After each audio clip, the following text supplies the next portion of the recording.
ഇന്ന് നമ്മൾ അഫോർഡബിൾ ആയിട്ടുള്ള ഒരു ബഫറ്റ് ലഞ്ച് കഴിക്കാമെന്ന് വിചാരിച്ചാണ് പോകുന്നത്. ഇപ്പോൾ സോഷ്യൽ മീഡിയയിൽ നിന്നാണ് നമുക്ക് ഈ ലൊക്കേഷൻ കിട്ടിയത്. ഇത് സ്ഥലം എന്ന് പറയുന്നത് കൊച്ചിയിൽ ദർബാർ ഗ്രൗണ്ടിന് പുറകിലായിട്ട് ടൈം സ്ക്വയർ ഹോട്ടലിൻ്റെ റെസ്റ്റോറൻറ്റ്, കിങ്സ് പാർക്ക് റെസ്റ്റോറൻ്റ് ആണ് സ്ഥലം.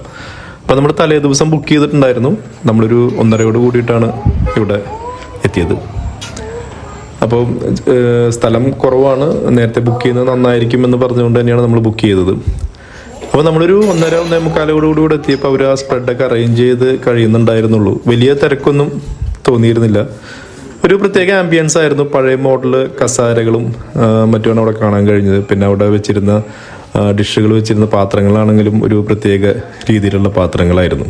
അപ്പം നമ്മൾ ബുക്ക് ചെയ്തിരുന്നത് കൊണ്ട് തന്നെ നമുക്ക് അവിടെ ഒരു ടേബിൾ അവർ അറേഞ്ച് ചെയ്ത് തന്നിട്ടുണ്ടായിരുന്നു.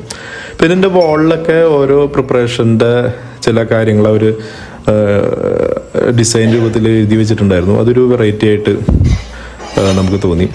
ഇനി സ്പ്രെഡിലേക്ക് വരികയാണെങ്കിൽ 2 ടൈപ്പ് സാലഡാണ് അവിടെ ഉണ്ടായിരുന്നത്. പിന്നെ 2 ടൈപ്പ് സൂപ്പ്, ഒരു ചിക്കൻ സൂപ്പും പിന്നെ ഒരു വെജിൻ്റെ ഒരു സൂപ്പും ഉണ്ടായിരുന്നു. പിന്നെ ഇന്നുണ്ടായിരുന്നത് നൂലപ്പവും വെള്ളയപ്പവുമാണ് ഉണ്ടായിരുന്നത് കഴിക്കാനായിട്ട്. പിന്നെ അതിൻ്റെ കൂടെ ചിക്കൻ വറുത്തരച്ചതും പിന്നെ ചിക്കൻ്റെ തന്നെ വേറെ ഒരു ഡിഷും ഉണ്ടായിരുന്നു. ഇതിൻ്റെ പേര് കറക്റ്റായിട്ട് കിട്ടിയില്ല, കാരിക്കുടി എന്നെന്തോ ഒരു പേരായിരുന്നു.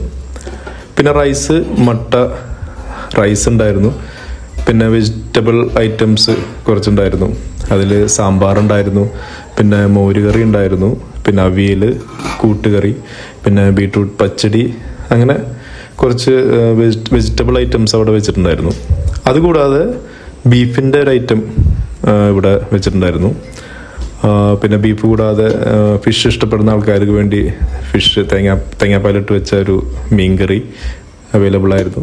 പിന്നെ തലശ്ശേരി ചിക്കൻ ദം ബിരിയാണി ഉണ്ടായിരുന്നു. അത് മസാല വേറെ റൈസ് വേറെ ആയിട്ട് അവർ സെപ്പറേറ്റ് ചെയ്ത് വെച്ചിട്ടുണ്ടായിരുന്നു. അതൊരു വെറൈറ്റി ആയിട്ട് തോന്നി. പിന്നെ അച്ചാർ ഐറ്റംസും പിന്നെ തൈര് ഒഴിച്ചിട്ടുള്ളൊരു സാലഡും. അതുകൂടാതെ ഡെസേർട്ടിൽ ഇന്ന് സേമിയ പായസമായിരുന്നു. പിന്നെ ഐസ്ക്രീം ഉണ്ടായിരുന്നു. അപ്പം നമ്മൾ ഓൾമോസ്റ്റ് എല്ലാ ഐറ്റംസും ടേസ്റ്റ് ചെയ്ത് നോക്കി. സൂപ്പിൽ നിന്ന് തന്നെ സ്റ്റാർട്ട് ചെയ്തു. പിന്നെ അവരുടെ ചിക്കൻ ഐറ്റംസ്, ബീഫ്, പിന്നെ ഫിഷ് കറി, പിന്നെ കുറച്ച് വെജിറ്റേറിയൻ ഐറ്റംസ് ഉണ്ടായിരുന്ന കറികൾ, ഇതെല്ലാം നമ്മൾ ടേസ്റ്റ് ചെയ്ത് നോക്കി. ലാസ്റ്റ് പായസവും ഐസ്ക്രീമും കഴിച്ചിട്ടുണ്ടായിരുന്നു. എല്ലാവർക്കും, പിള്ളേർക്ക് അടക്കം ഭക്ഷണം എന്തായാലും ഇപ്പം ഇന്നത്തെ കാര്യം, ഇപ്പം നമ്മൾ ചെന്ന ആ ദിവസം എല്ലാ കറികളും ഒരുപോലെ നല്ല ടേസ്റ്റുള്ള കറികളായിരുന്നു. ഇവിടെ 10 വയസ്സ് വരെ പിള്ളേർക്ക് കോംപ്ലിമെൻ്ററി ആണ്. അപ്പം അത് തന്നെ ഒരു അഫോർഡബിൾ ആയിട്ടുള്ളൊരു ബഫറ്റ് എന്ന് വേണമെങ്കിൽ പറയാം. 499 ആയിരുന്നു ഇൻക്ലൂഡിങ് ടാക്സ് പെർ പേഴ്സൺ ഇവിടുത്തെ ഭക്ഷണത്തിന്. ഒരു 12 തൊട്ട് 3 മണി വരെയാണ് ഇവിടുത്തെ ലഞ്ച് ടൈമിങ്. പിന്നെ ഇവിടെ ഡിന്നറും ബഫറ്റ് ഉണ്ടെന്നാണ് പറഞ്ഞത്.